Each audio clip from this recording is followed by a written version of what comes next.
ഇപ്പം ഹേമ കമ്മിറ്റി റിപ്പോർട്ടാണ് ഇപ്പം ചർച്ചാ വിഷയം. അതെ അതെ.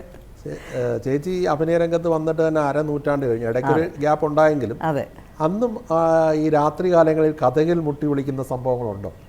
ദൈവോധനം പോലെ എൻ്റെ കഥയിലൊന്നും ആരും മുട്ടി വിളിച്ചില്ല. അതെന്താ സംഭവം എന്ന് വെച്ചാൽ, സിനിമ ഞാൻ അന്വേഷിച്ച് പോയതല്ല, സിനിമ എന്നെ അന്വേഷിച്ച് വന്നതാണ്.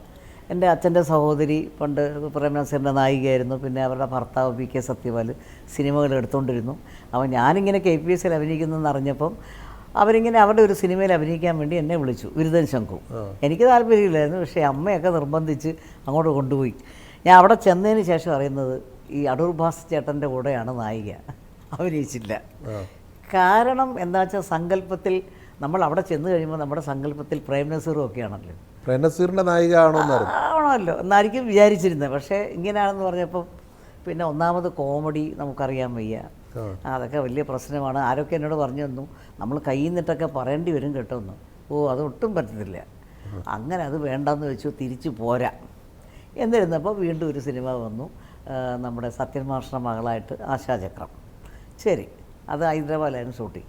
വേണ്ട, മതി, സിനിമ മതി, പോരാ. അതിലഭിനയിച്ചു. അത് പക്ഷേ അദ്ദേഹം മരിച്ചു കഴിഞ്ഞ് ഒരു 75 മറ്റോ റിലീസായി. പിന്നെ വീണ്ടും ഒരു പടം ഇങ്ങനെ ബാസിയേട്ടൻ്റെ കൂടെ പഠിച്ച കള്ളൻ എന്നൊരു പടം വന്നു. വേണോ വേണ്ട എന്ന് ആകെ ഒരു കൺഫ്യൂഷനായപ്പോൾ M. കൃഷ്ണൻ നായർ സാറ് നിർബന്ധിച്ചു, ഒരു കാര്യം ചെയ്യും, ഈ പടത്തിൽ അഭിനയിച്ചിട്ട് വയ്ക്കുള്ളൂ. അന്നെന്താ വെച്ചാൽ കോമഡി അഭിനയിക്കാൻ ചെറുപ്പക്കാരില്ല. കോമഡി പെട്ടെന്ന് വഴങ്ങി. പെട്ടെന്നല്ല, കുറച്ച് പടങ്ങൾ കഴിഞ്ഞു.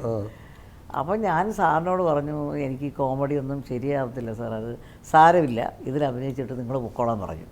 അപ്പോൾ 2 ഡാൻസ് ഉണ്ട് അതിൽ, അതെനിക്കറിയാം. എപ്പോൾ ഡാൻസ് മാസ്റ്ററെ വെച്ച് റിഹേഴ്സൽ തന്നു ഇങ്ങനെയൊക്കെ. ഇത് എന്തുകൊണ്ടാണെന്ന് വെച്ചാൽ എനിക്കൊരു 10-17 വയസ്സേ ഉള്ളൂ.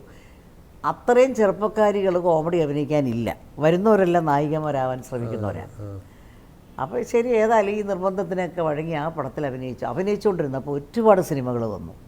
നായികയാകണമെന്നുള്ള ആഗ്രഹം ഉപേക്ഷിച്ചു വന്നിടത്തേക്ക്? അത് ഉപേക്ഷിച്ചു. അതെന്തുകൊണ്ടാണ്? സൗന്ദര്യവും അഭിനയ മികവും എല്ലാം ഉണ്ടായിട്ട് എന്തുകൊണ്ട് ഉപേക്ഷിച്ചു?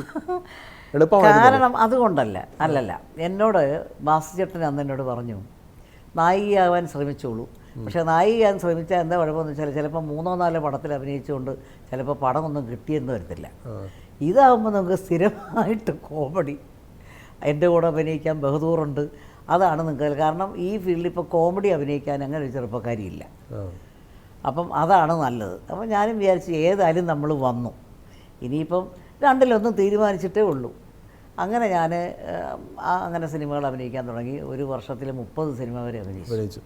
ഇപ്പോൾ ഈ കമ്മിറ്റി റിപ്പോർട്ടിൽ പറയുന്ന ഈ പുതിയതായിട്ടൊരു അവസരം തേടി വരുന്ന ഒരു നടി അവർ വഴങ്ങിക്കൊടുക്കാതെ അത് കിട്ടാൻ പ്രയാസമാണെന്ന് ആ കമ്മിറ്റി റിപ്പോർട്ടിൽ പറയുന്നുണ്ട്.